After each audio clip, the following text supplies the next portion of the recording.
제가 예전에 교구 목사로 있을 때에 교구 성도님 중에 우리나라 교정시설에 있어서 대모로 불리는 권사님이 한 분 계셨습니다.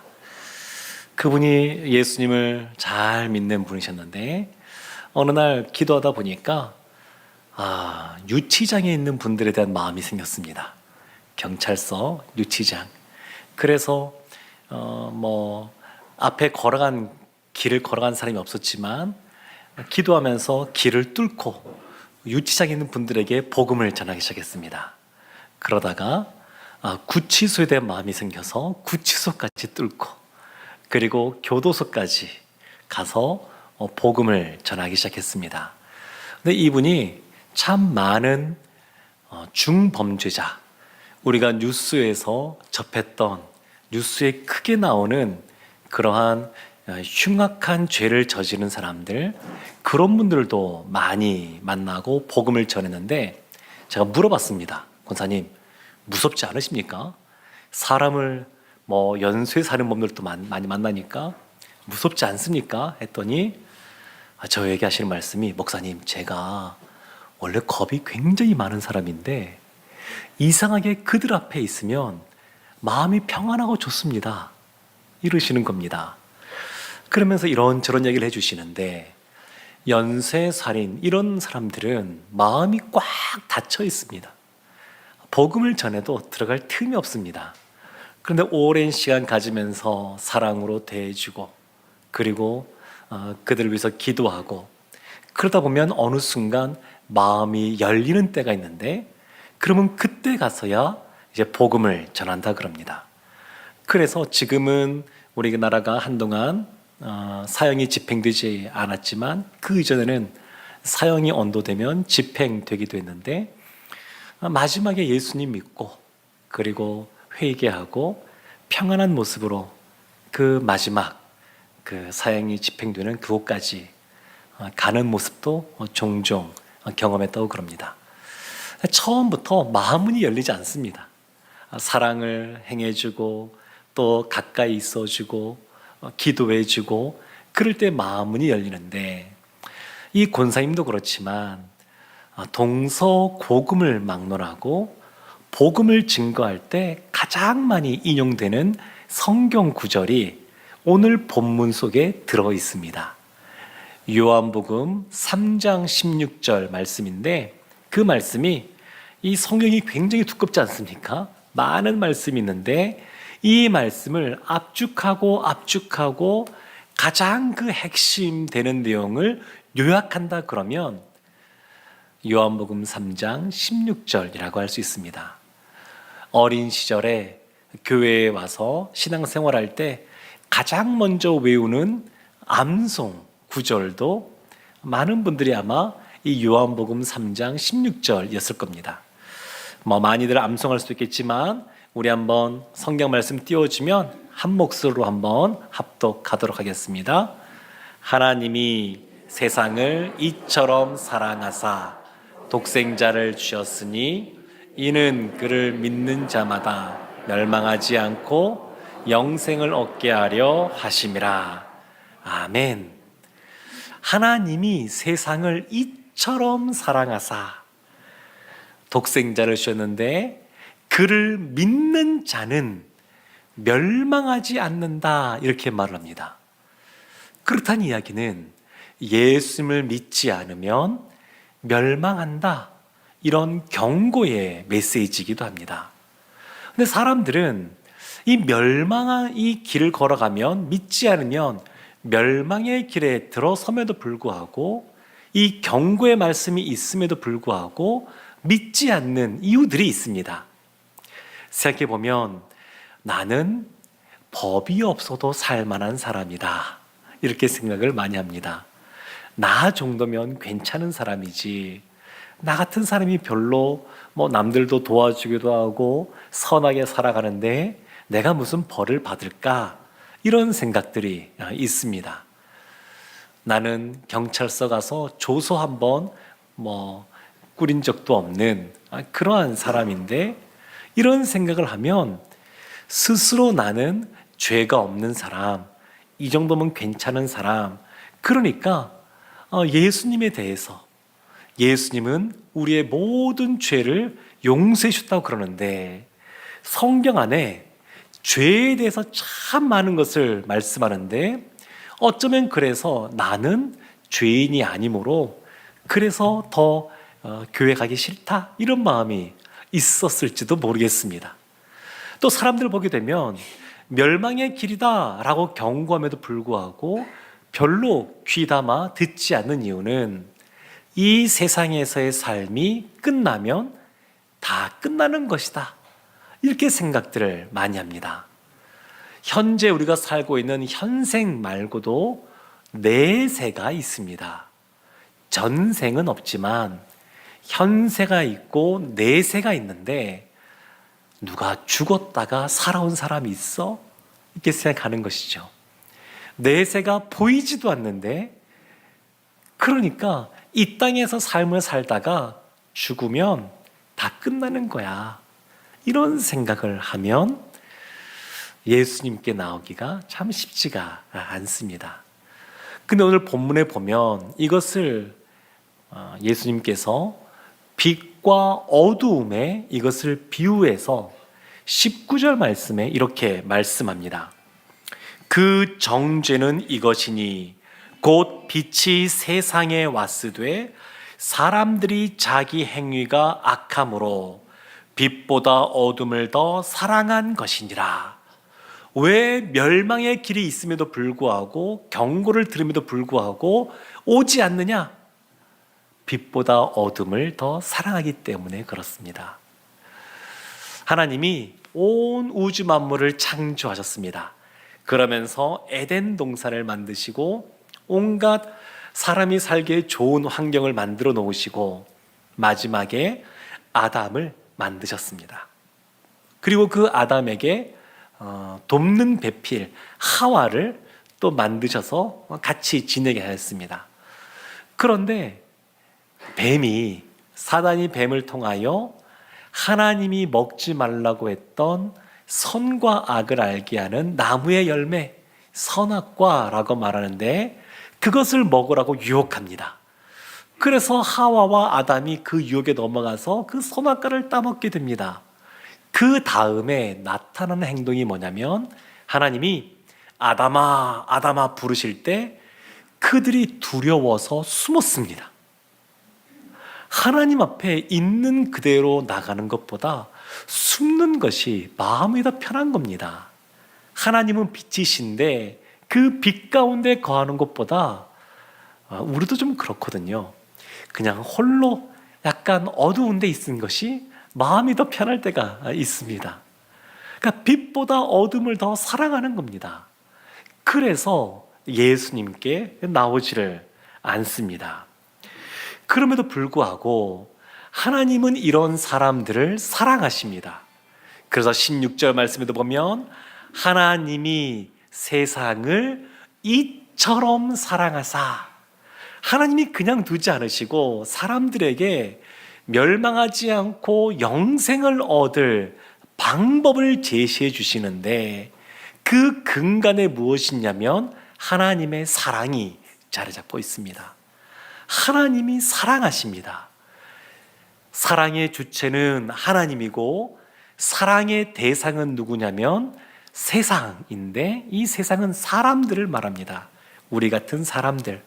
하나님이 우리를 사랑하셔서, 그래서 독생자, 하나님의 하나밖에 없는 그 외아들, 독생자 예수님을 우리 가운데 내어주셨습니다. 근데 하나님이 얼마나 우리를 사랑하시냐면 예수님을 십자가에서 생명을 잃게 할 만큼, 그만큼 우리를 깊이 또 넓게 높이 그렇게 우리를 사랑하십니다. 근데 여기에서 하나님이 세상을 이처럼 사랑하사라고 할 때 이 이처럼이 어떤 의미도 있냐면, 하나님이 우리를 어떻게 사랑하시는지 그 사랑의 방법도 보여줍니다. 이 말씀 16절 앞에 14절, 15절에 이런 말씀이 나옵니다. 모세가 광야에서 뱀을 든 것 같이 인자도 들려야 하리니 이는 그를 믿는 자마다 영생을 얻게 하려 하심이니라. 모세가 광야에서 뱀을 든 것 같이, 이 사건은 구약 성경의 민수기에 나오는 사건입니다. 이스라엘이 이집트, 애굽에서 노예로 수백 년 동안 살았습니다. 근데 하나님이 모세를 통해서 그 애굽에서, 이집트에서 종살이하는 이스라엘 사람들을 구해내십니다. 그래서 홍해 바다도 가르고 반석에서 물이 나오기도 하고 하늘에서 날마다 먹을 수 있는 만나도 내려주시고 매출하게도 주시고, 그리고 그 지역은 광야가 있는 더운 지역이니까 낮에는 구름 기둥으로 그늘을 만들어 주시고 밤에는 추우니까 불 기둥을 통해서 따뜻하게 지내게 해주시고, 그리고 언제 어디로 가야 될지 낮에 구름 기둥이 떠올라서 이동하면 그걸 보고 같이 이동하면 됐었습니다. 이제 하나님이 약속하신 가나안 땅, 약속의 땅이 저기 있는데 하나님이 그곳으로 바로 인도하는 것이 아니라 그 밑에 있는 에돔이라고 하는 그 지역을 우회하게 하십니다. 그때 이스라엘 사람들의 마음속에 불평이 폭발합니다. 그러면서 뭐라고 말하냐면, 이 꿀처럼 맛있는 만나이지만 늘 먹어서 그런지 이 만나 맛이 없습니다. 그렇게 얘기하고 우리가 차라리 이집트로, 애굽으로 돌아가는 것이 낫습니다. 그렇게 말을 합니다. 그리고 하나님을 향하여 본인들이 갖고 있었던 원망과 불평을 막 쏟아냅니다.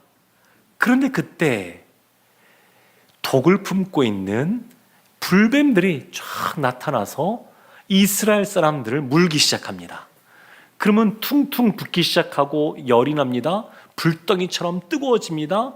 그래서 그 물었던 뱀들을 불뱀이라고 말하는데, 그냥 단순히 열이 나고 몸이 붓는 것에서 그치는 것이 아니라 수만 명의 사람들이 죽게 됩니다. 그때 모세가 하나님 앞에 기도합니다. 하나님, 살려주십시오. 살 길을 열어주십시오. 그래서 하나님이 노수로 된 뱀을 만들어서 장대에 높이 매달아 두게 합니다. 그리고 누구든지 그 놋뱀을 바라보는 사람은 나음을 입을 것이다. 불뱀에게 물렸어도 고침받을 것이다. 이렇게 이야기합니다. 그러면 불뱀에 물려서 퉁퉁 부어서 죽을 쟁이 된 사람들이 다 놋뱀을 보고 살아났느냐? 그렇지가 않았습니다. 놋뱀을 바라보면 산다라고 하는 이야기를 듣고 과학적인 사고를 하시는 분들은 그거 미신 같은 거 아니야? 이렇게 생각합니다. 어떻게 그걸 쳐다만 보는데 살 수 있느냐? 그냥 이 지역은 뱀이 많은 지역이고 내가 지금 뱀에게 물려서 그 독이 있으니까 퉁퉁 붓는 것은 뭐 당연한 것이고, 그래서 때로는 열이 많이 나서 죽을 수도 있는 것, 그럴 수 있지 생각하는 사람은 놋뱀을 쳐다보지 않습니다. 또 그것은 이것저것 잘 모르겠지만 나는 살고 싶다라는 마음이 강렬하지 않으면 또 놋뱀을 쳐다보지 않습니다. 그래서 때로는 이 성경에 참 많은 하나님의 말씀들이 기록되어 있는데 우리가 이 말씀을 다 알아서 예수님 믿었던 것 아닙니다. 이걸 다 몰라도 하나님의 사랑이 느껴지고, 또 그것이 아니어도 이대로 살 수 없다, 내 앞에 이 길을 가면 멸망의 길밖에 없다, 이런 생각을 하는 갈급한 사람들은 장대 위에 매달린 놋뱀을 쳐다보고 살게 됩니다. 이 장대 위에 매달린 놋뱀은 어떤 의미냐면 하나님이 형벌로서 불뱀을 보내신 건데 내가 이제 용서해 주겠다라고 하는 하나님의 강한 의지가 표현된 그러한 상징물입니다. 이 놋뱀은 그래서 이후에 예수 그리스도께서 이 땅에 오셔서 하나님의 독생자 예수님이 오셔서 십자가에 매달려 달려서 돌아가신 것, 죄가 없으신 그 예수님이 이 땅에 오셔서 죄 많은 사람들을 대신하여 제물로서 자신의 생명을 버린 것, 그래서 십자가에 달리신 예수 그리스도를 바라보면 우리도 우리의 죄, 어떠한 죄든 다 용서함 받습니다. 우리가 살아가면서 가장 흉악한 죄라고 꼽는 것이 다른 사람의 생명을 취하는 살인죄인데, 제가 만났던 그 권사님은 그 살인도 한 명이 아니라 연쇄 살인했던 분들, 제가 말하면 여러분들 다 익숙하게 아는 분들, 그런 뉴스에 나오는 분들, 그런 분들도 결국엔 예수님 앞에 돌아와서 회개하면 구원을 얻었던 것처럼 누구나 예수님을 믿으면 죄를 용서받고 영생을 누릴 수가 있습니다. 물론 그 교도소에 있는 분이 예수님 믿고 회개하고 그렇게 돌아섰다 한다 할지라도 인간적으로 저지른 그 죄값은 다 치러야 되는 것이었습니다. 그런데 하나님께서는 우리를 향하여 영원히 살 수 있는 길들을 열어주셨습니다. 인자가 들린다라고 하는 것은 먼저는 십자가 위에 예수님이 달리셨다라는 의미도 있지만 그 이후에 예수님이 3일 만에 죽은 이후에 살아나셨습니다. 그래서 죽음에서 들린 것도 의미합니다.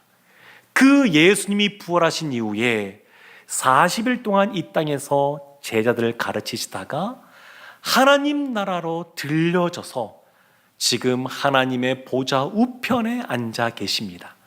그래서 인자가 들렸다라고 하는 것은 십자가에서 달리셨다라는 의미도 있지만 그 이후에 죽음에서 일어나셨다, 그리고 하나님 보좌 우편에 들려서 앉아 계신다라는 의미이기도 합니다. 이 예수 그리스도를 바라보는 사람, 그 사람은 놋뱀을 바라보는 사람이 회복을 누린 것처럼 진정한 회복을 누리게 됩니다. 이 시간에는 좀 특별한 시간을 가지려고 하는데, 우리 마커스 워십에서 수년째 싱거로 섬기고 있는 우리 김가영 자모님께서 십자가 그 사랑이라는 찬양을 들려드리고 말씀을 이어가도록 하겠습니다.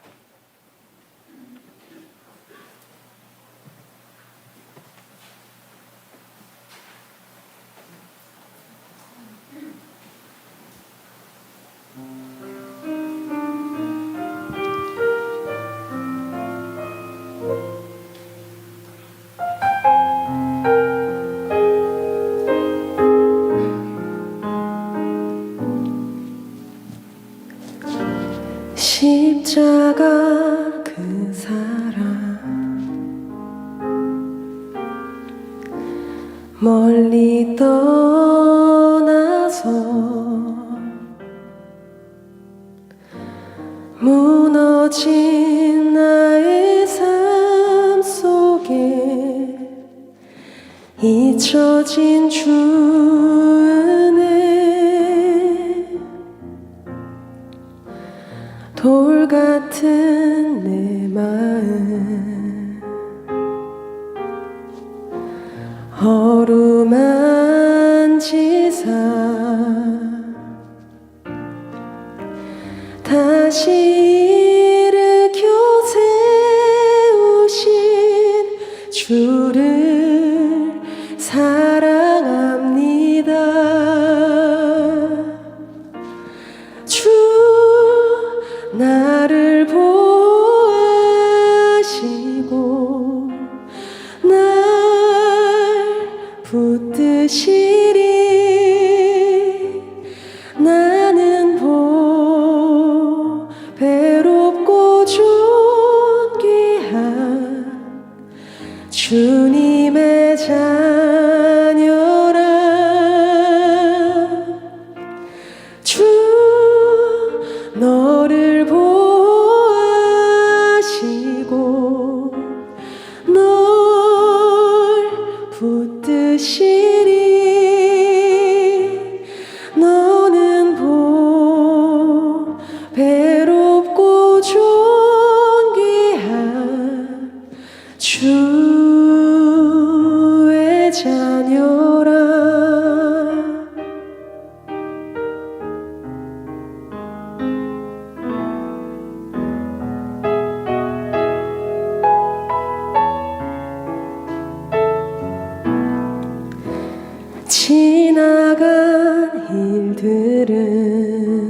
기억하지 않고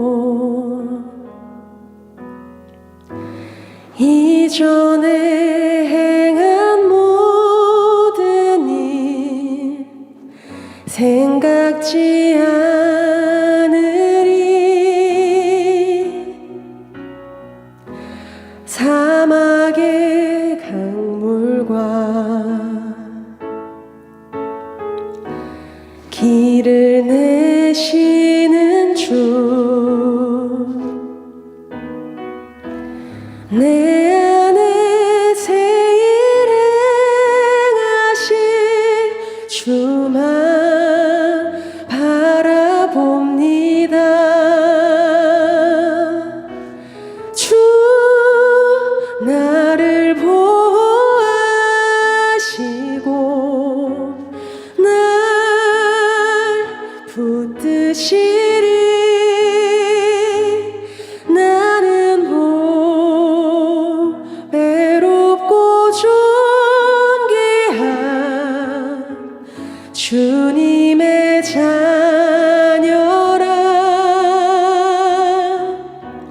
주 너를 보호하시고 널 붙드시리 너는 보배롭고 존귀한 주의 자녀라. 주 너를 보호하시고 널 붙드시리 너는 보배롭고 존귀한 주의 자녀라. 너는 보배롭고 존귀한 주의 자녀라.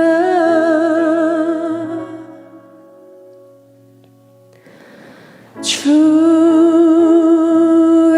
자녀라.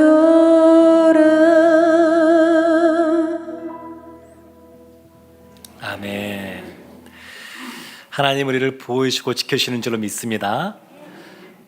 옆에 계신 분들한테 이렇게 한번 고백해 볼까요? 당신은 보배롭고 존귀한 주님의 자녀입니다. 이렇게. 네, 감사합니다. 하나님이 세상을 이처럼 사랑하셨습니다. 하나님이 우리를, 사람을 이처럼 사랑하셨습니다.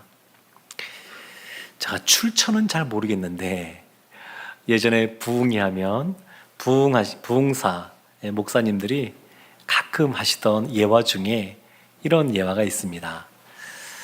아들이 여러 명인 목사님과 아들이 한 명도 없는 목사님 두 분이 만났는데 아들이 없는 목사님이 이렇게 말하는 겁니다.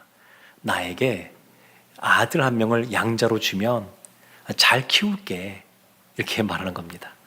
그래서 아들이 여러 명이었던 목사님이 내가 생각해보고 그렇게 할게, 목사님이랑 믿을 수 있으니까, 이렇게 말하고 헤어졌습니다. 그날 밤에 아들을 죽였다고 말한 목사님이 누구를 보낼까 생각해 봤습니다. 첫째는 장남이어서 안 되고, 둘째는 우리 집안에서 제일 똑똑하니까 안 되고, 셋째는 제일 멋있고 잘생겨서 안 되고, 넷째는 아들들 중에서 제일 약하고 병치레를 많이 하니까 안타까워서 안 되고, 다섯째는 늦둥이라서 너무 예뻐서 안 되고, 다 안 되는 겁니다. 근데 이 밤에 그 목사님이 깨달은 게 있답니다. 아들이 여러 명이어도 이렇게 한 명 양자로 보낼 수가 없는데 하나님은 하나밖에 없는 독생자 예수를 우리를 위해서 내주셨구나. 사랑하는 성도 여러분, 그래서 하나님의 이 크신 사랑을 믿는 사람은 멸망하지 않습니다. 영생을 얻습니다. 여기서의 영생은 우리가 생각하는 영원한 삶, 그것뿐만 아니라 또 다른 의미도 있습니다. 요한복음에서 말하는 영생은 이와 같이 시간적인 영원한 삶, 이것만이 아니라 관계적인 개념으로서의 영생도 말합니다. 구약에 보게 되면 유대인들이 이 땅의 삶을 살다가 하나님의 자녀로서 이 땅의 삶을 살다가 하나님이 부르시면 어디에 간다라고 말하냐면 아브라함 품에 안긴다, 그렇게 말을 합니다. 나중에 하나님 나라 가게 되면 아브라함과 이삭과 야곱과 같이 식탁에 둘러앉는다, 그렇게 생각들을 했습니다. 그래서 이 영생이라고 하는 것은 영원한 삶, 시간적인 개념으로서의 영원한 삶뿐만 아니라 관계적인 측면에서 사도행전 2장, 4장 이런 내용 보면 성령이 그들 가운데 임하여서 그들이 모이기를 힘쓰고 떡을 떼고 함께 기뻐하고 즐거워하고 그러한 아름다운 공동체의 모습이 나오는데 이와 같은 모습이 확장된 것이 영생입니다. 그러니까 함께 모여서 옆에 있는 분들은 그래서 우리가 영생을 누릴 때 함께 그 기쁨을 누리는 그러한 분들입니다. 세상에서 가장 유명한 노래, 찬양 중에서 꼽아보라 그러면 많은 분들이 어메이징 그레이스를 꼽을 것 같습니다. Amazing grace, how sweet the sound. 이렇게 시작되는 Amazing Grace. 그런데 이 찬양의 가사를, 이 찬양시를 누가 썼냐면 존 뉴턴이라는 분이 썼습니다. 이분은 영국 분이신데 아버지가 아프리카에 가서 노예를 잡아서 그것을 무역하는 그런 노예상이었습니다. 어머니는 일찍 세상을 떠나서 아버지에 끌려가지고 노예 상선에 이분이 타고 다니다 보니까 어렸을 때부터 굉장히 거친 그러한 인생을 살았습니다. 그러다가 본인도 노예로 전락해서 노예 상선 밑에서 노를 젓는 그런 일도 했었습니다. 그러다가 파도가 쳐서 세게 쳐서 배가 파선될 때에 그제서야 이분이 기도한 겁니다. 그의 어머니가 어렸을 때부터 자기를 위해서 기도해주고 말씀을 읽어줬던 것이 기억나면서 하나님, 저를 살려주세요. 제가 죄인입니다. 그리고 하나님 은혜 가운데 극적으로 살아났습니다. 그리고 조지 휘필드 목사님을 만나서 복음을 듣습니다. 조지 휘필드 목사님은 거듭남에 대해서 많이 설교하셨던 분으로 유명합니다. 한때는 그분을 따라다녔던 자원봉사 중에 한 분이 이런 질문을 했다 그럽니다. 목사님, 왜 목사님은 가는 곳마다 거듭남에 대한 설교만 하십니까? 그러니까 그 목사님 하시는 말씀이 당신이 거듭나지 않아서 그래요. 근데 그것만이겠습니까? 예수님을 믿는다라고 하는 것, 거듭난다라고 하는 것, 이것은 신앙생활에 있어서 너무너무 중요한 것이기 때문에 조지 휘필드 목사님이 그렇게 반복해서 강조하면서 설교하셨습니다. 이 설교를 이 존 뉴턴이 들었습니다. 그리고 깊이 회심을 경험합니다. 그리고 39살이 되어서 이분이 목사님이 되십니다.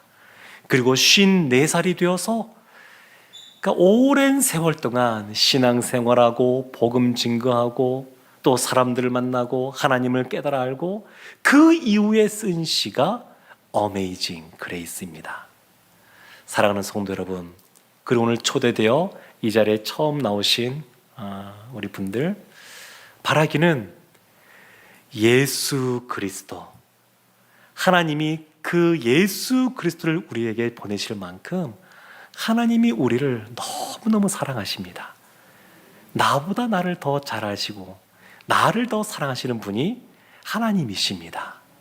그 하나님이 예수 그리스도를 보내셨는데 십자가에서 달려 돌아가신 그리고 부활하신 그 예수님, 그 예수님을 믿으면 우리가 결코 멸망하지 않고 영원한 삶, 영생을 누리며 살아가게 될 줄로 믿습니다. 이와 같은 은혜가 이 자리에 함께 우리 모두에게 있기를 주님의 이름으로 축원합니다.